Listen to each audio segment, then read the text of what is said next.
Hello बच्चों।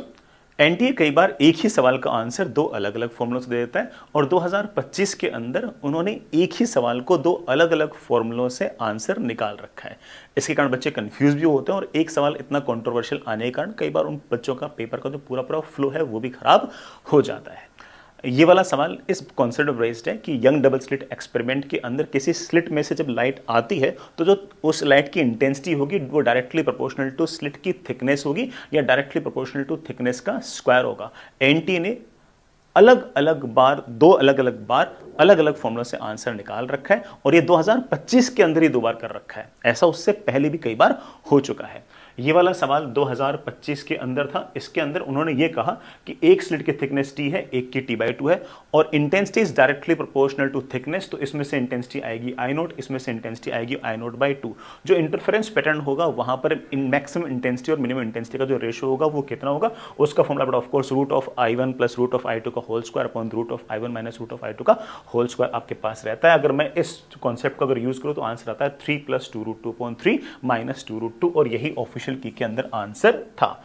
लेकिन यही वाला सवाल दूसरी शिफ्ट के अंदर जब पूछा गया, अप्रैल शिफ्ट के अंदर पूछा गया, तब उन्होंने कहा कि जो लाइट आ रही है उसकी इलेक्ट्रिक फील्ड या मैग्नेटिक फील्ड जो होगी वो स्लिट की थिकनेस के डायरेक्टली प्रोपोर्शनल है। तो एक थिकनेस अगर d है और अगली थिकनेस अगर xd है तो इसमें से इलेक्ट्रिक फील्ड E0 होगी, इसमें से electric field x times E0 होगी। तो ऑब्वियस बात है कि intensity is directly proportional to amplitude का स्क्वायर। तो यहां से इंटेंसिटी I0 होगी तो यहां पर intensity x square times of I0 होगी। तो यहां पर जो इंटेंसिटी वो डायरेक्टली प्रोपोर्शनल टू थिकनेस का स्क्वायर हो गई। यहां पर एक बड़ा जो स्लिट है उसकी थिकनेस d है, एक की थिकनेस x टाइम्स d है और जो मैक्सिमम और मिनिमम इंटेंसिटी का जो रेशियो है वो 9:4 दे रखा है। जैसे मैं इसको 9:4 अगर वैल्यू पुट करता हूं तो बड़ा वैसे मेरे पास इस x की वैल्यू सोल्व करने पर 5 आ रही है। लेकिन इसमें ऑफ कोर्स ये जो आंसर आया ये इंटेंसिटी डायरेक्टली प्रोपोर्शनल थिकनेस का स्क्वायर करने पे है। तो आप पूछ रहे हो सर मुझे एक्चुअल में क्या करना है? एक्चुअल में बड़ा intensity directly proportional to thickness is more appropriate, but कई बार एनटीए ने इस तरह से भी दे रखा है। तो पहले तो कोशिश कीजिए कि intensity directly proportional to thickness से आप आंसर निकाल लो।